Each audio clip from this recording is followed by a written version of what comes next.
నమస్తే. ఈరోజు మన స్టూడియోలో ప్రముఖ ఆధ్యాత్మికవేత్త, వేదిక్ ఆస్ట్రాలజర్ అవినాష్ దాస్ గారు ఉన్నారు. గురుగారితో మాట్లాడదాం. నమస్కారం గురుగారు. నమస్కారం అండి.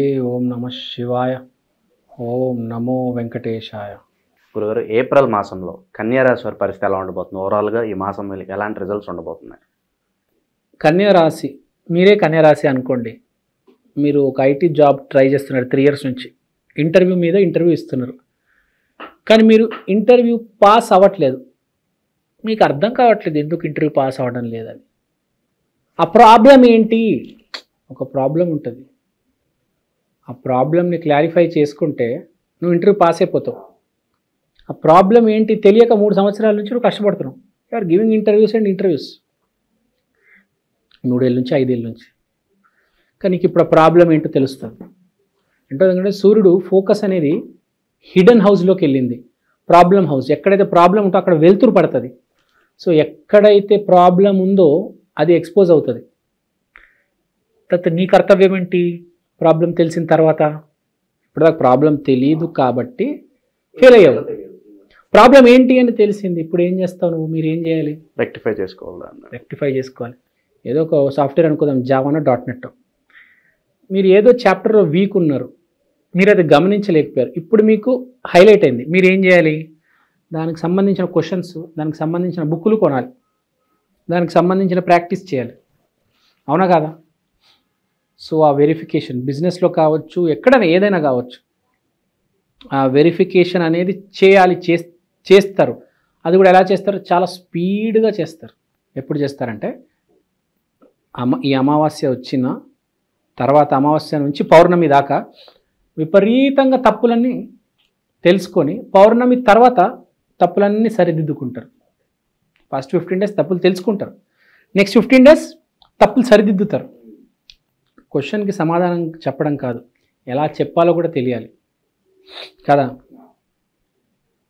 మనం ఒక ఎదురు మనిషిని ఎలా పలకరించాలి, తప్పు ఆన్సర్ని కూడా ఎంత కాన్ఫిడెంట్గా చెప్పాలి, ఏ డ్రెస్ వేసుకోవాలి, టోన్ గట్టిగా మాట్లాడాలా, మెల్లిగా మాట్లాడాలా, సూటిగా మాట్లాడా, కొంచెం మెల్లిమెల్లిగా గ్యాపులు ఇస్తూ మాట్లాడాలా, తెలియాలా కదా. సో ఆ నాలెడ్జ్ అనేది వస్తుంది వాడికి. ఒట్టిగా సమాధానాలు అప్పచెప్పడం కాదు, చాలా ఉంటుంది భూమి మీద. సో వీడు మిస్టేక్స్ రెక్టిఫై చేసుకుంటాడు. తర్వాత వీడి కోరిక ఏంటి? జాబ్ రావాలి కాబట్టి చాలా స్పీడ్గా వీడికి అవకాశాలు వస్తాయి. 15th ఎట్లనో గురువు మారుతున్నాడు కాబట్టి విపరీతమైన అవకాశాలు ఉంటాయి. వీడు ఇప్పుడు తప్పుడు తెలుసుకుంటున్నాడు. ఆ రాశి మారిన తర్వాత, గురువు ఏ రోజైతే రాశి మారుతాడో, ఏప్రిల్ అవ్వగానే రాశి మారిపోతాడు కొన్ని రోజుల్లో. వీడికి అవకాశాలు తగిలే కొద్దీ ఆఫర్ లెటర్ చేతికి వచ్చే అవకాశాలు చాలా ఎక్కువ ఉన్నాయి. సో మే 15 తర్వాత మంచి గుడ్ న్యూస్లో వినబోతున్నారు అయితే వీళ్ళు. చేతికి కాంట్రాక్ట్ వస్తుంది, జాబ్ కాంట్రాక్ట్. సో ఇంకా మనీ ఫ్లో ఎలా ఉండబోతుంది గురుగారు?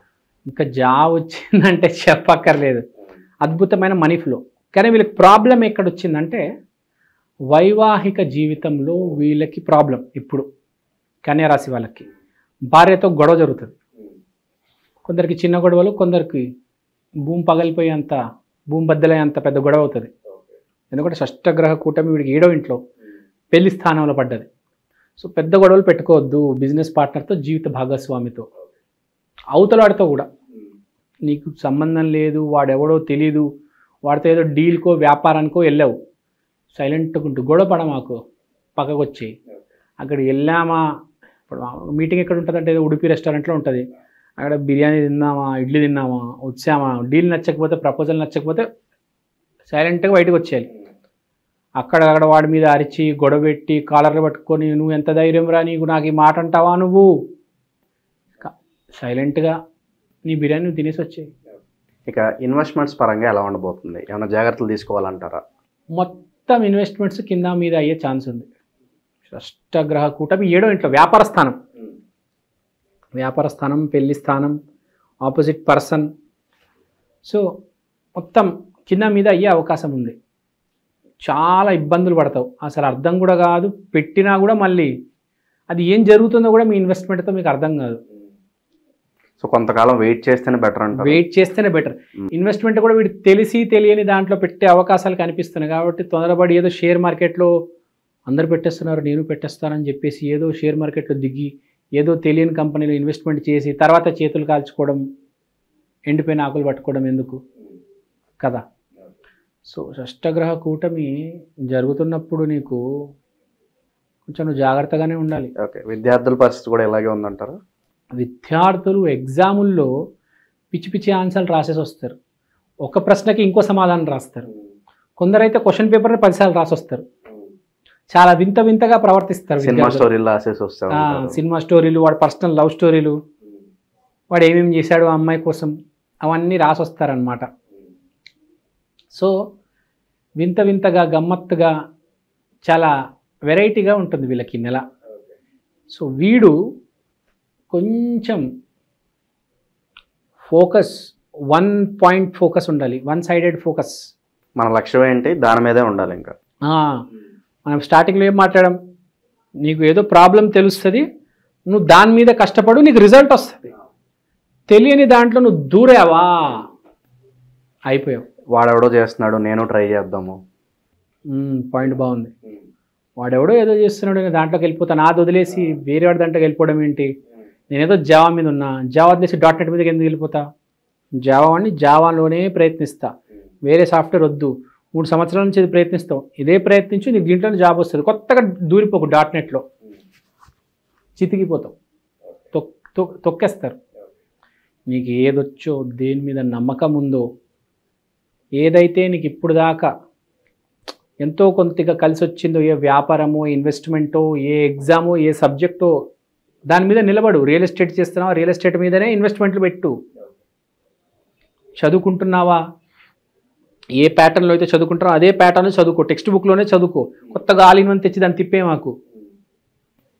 Stability important. Stability important. ఇప్పుడు గందరగోళం అవుతే రిస్క్ ఫెయిల్ అయ్యే ఛాన్స్ ఉంది. ఇక ఆరోగ్యపరంగా కూడా ఏమన్నా ఇబ్బందులు ఏమైనా సూచిస్తున్నాయి? ఆరోగ్యపరంగా మాట్లాడితే మనము ఇబ్బందులు సూచిస్తున్నాయి. ఎందుకంటే 7వ ఇంట్లో షష్టగ్రహ కూటమి మీద ఎదురుగా లగ్నం ఉంది. సో ఆరోగ్యం జాగ్రత్తగా ఉండాలి. మంచి పాయింట్ అడిగారు. ఆరోగ్యం దెబ్బతినే ఛాన్స్ ఉంది, అది కూడా బిగ్ స్కేల్లో ఉంది. అంటే ఇట్లా యాక్సిడెంట్ అయిపోయి 3-4 బొక్కలు ఇరిగిపోయినాయి, నరాలు చితికిపోయినాయి, రక్తం ప్రవాహం ఇటు అటు సరిగ్గా అవ్వడం లేదు, అన్నీ కలిపి ఒకటేసారి అవుతాయి చూడండి. కాబట్టి అన్నీ కలిపి ఒకటేసారి అన్నీ కలిసి వస్తాయి, లేకపోతే అన్నీ ఒకటేసారి ఇబ్బందులు హెల్త్ విషయంలో. సో బైక్ డ్రైవింగ్ చేసేటప్పుడు ఏం జరగదు 99%. మీకు ఎక్కడో జన్మజాతకంలో ఏదో తప్పు చేస్తుంటే అది ఇప్పుడు కర్మరూపంలో బయట రావచ్చు, కానీ దాంట్లో నుంచి కూడా మనం బయటపడవచ్చు. దానికి 2 మార్గాలు.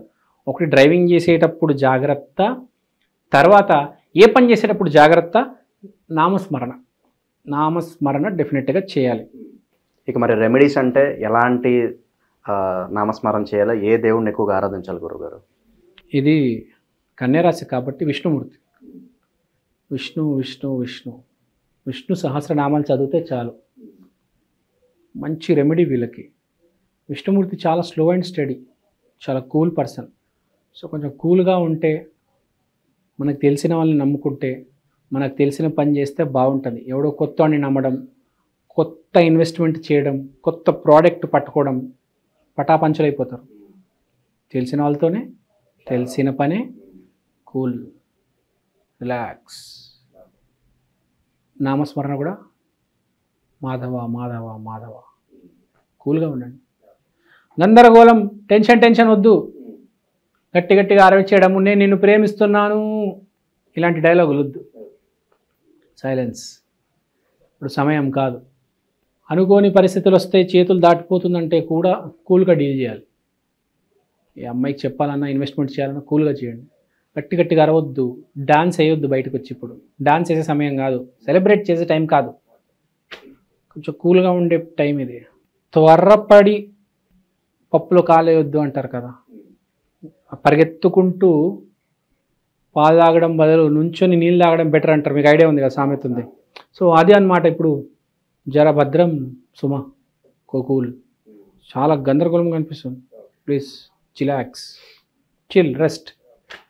అదే ఇబ్బంది పడే గందరగోళము, కన్ఫ్యూజన్ అవి కనిపిస్తున్నాయి.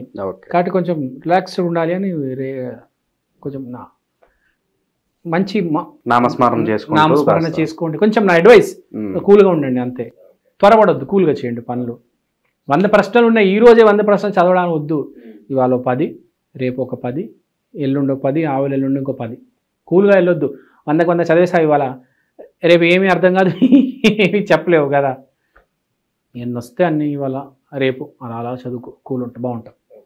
సో ఓవరాల్గా ఏప్రిల్ మాసంలో కన్యా రాశి వాళ్ళందరికీ కూడా ఎలాంటి రిజల్ట్స్ ఉంటాయో మీ మాటలో చాలా చక్కగా వివరించారు. ధన్యవాదాలు. Thank you.